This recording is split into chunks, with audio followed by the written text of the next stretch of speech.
আসসালামু আলাইকুম, প্রবাসী রান্নাঘরে আপনাদের সবাইকে স্বাগতম। আবারও নিয়ে আসলাম নতুন একটা রেসিপি, বেগুন পোড়া ভর্তা। আপনারা হয়তো বাড়িতে এই রেসিপিটা অনেকবারই করেছেন, আপনাদের বলবো একবারের জন্য হলেও এইভাবে ট্রাই করে দেখুন। এটার স্বাদ এতটাই সুস্বাদু এবং এতটাই লোভনীয় হবে যা কোনোদিনও ভুলতে পারবেন না। চলুন বেশি দেরি না করে শুরু করা যাক আজকের এই রেসিপিটা। অল্প সময় নিয়ে করে নিতে পারবেন এই রেসিপি।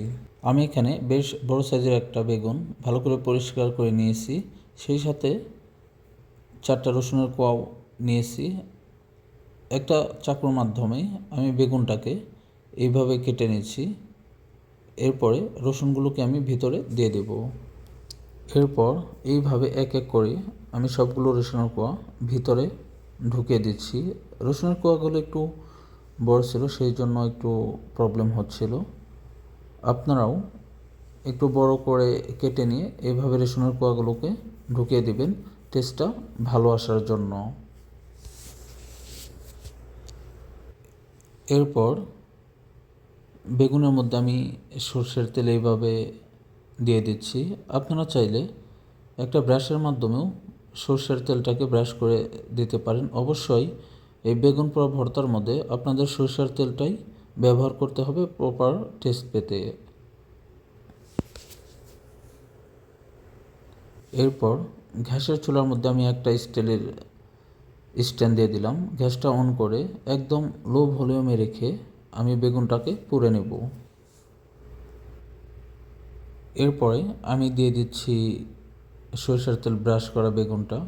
গ্যাসের ভলিউমটা একদম লো ভলিউমে রেখে এটাকে আমি 5 থেকে 7 মিনিট এইভাবে পুড়ে নেব। আপনাদের আমি 100% গ্যারান্টি দিয়ে বলতে পারি, এইভাবে একবার জন্য হলেও ট্রাই করে দেখতে পারেন। এরকম কালারটা আসার পরে আপনাদের বেগুনটাকে উল্টিয়ে দিতে হবে অপর পাশ এইভাবে কুক করার জন্য। এটা করা খুবই সহজ, দেখতেই পাচ্ছেন আপনারা।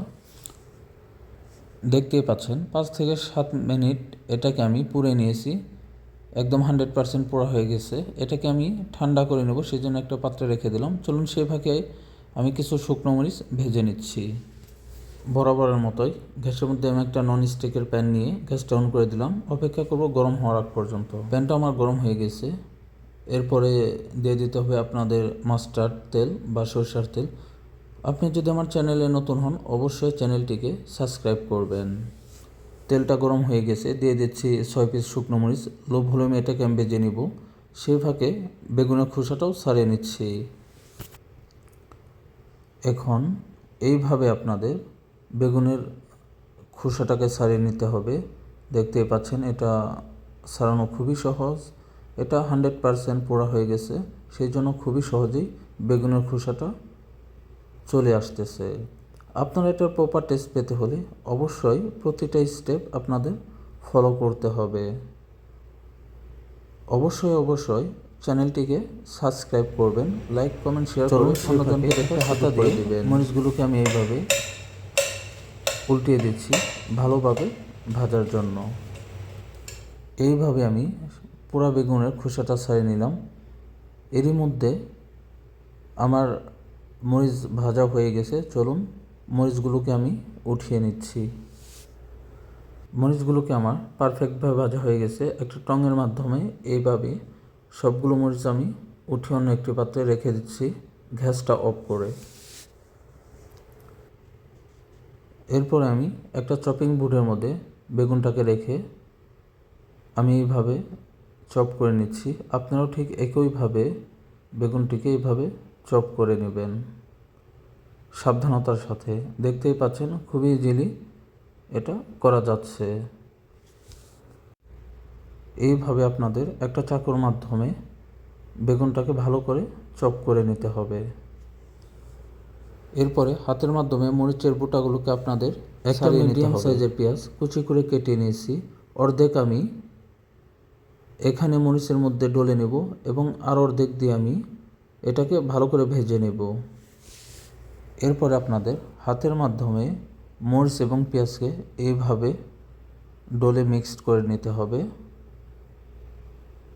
তারপরে দিয়ে দিচ্ছি স্বাদ মতন লবণ। আপনারাও স্বাদ মতন লবণ দিয়ে দিবেন, আপনারা লবণ কীরকম পছন্দ করেন। এরপর ভালো করে আবারও মিক্স করে নেব। এরপরে দিয়ে দিচ্ছি সরিষার তেল। অবশ্যই ভর্তার মধ্যে সরিষার তেলটা ব্যবহার করার চেষ্টা করবেন ভালো টেস্ট পাওয়ার জন্য। অবশ্যই তেলের পরিমাণটা একটু বেশিই দিবেন। এরপর দিয়ে দিচ্ছি সেই বেগুনের চপ, দিয়ে ভালো করে মিক্স করে ভেজে রাখা তেলের মধ্যেই আমি বেগুনটাকে ভেজে নেব। সেজন্য দিয়ে দিচ্ছি 1/2 চা চামচ কালো জিরো। এরপরে অর্ধেক কেটে রাখা পেঁয়াজ কুচি ভালো করে আমি মিক্স করে নেব এবং ব্রাউন কালার করে ভেজে নেব লো ভলিউমে। দেখতেই পাচ্ছেন ব্রাউন কালার করে ভাজা হয়ে গেছে। এরপর আমি দিয়ে দিচ্ছি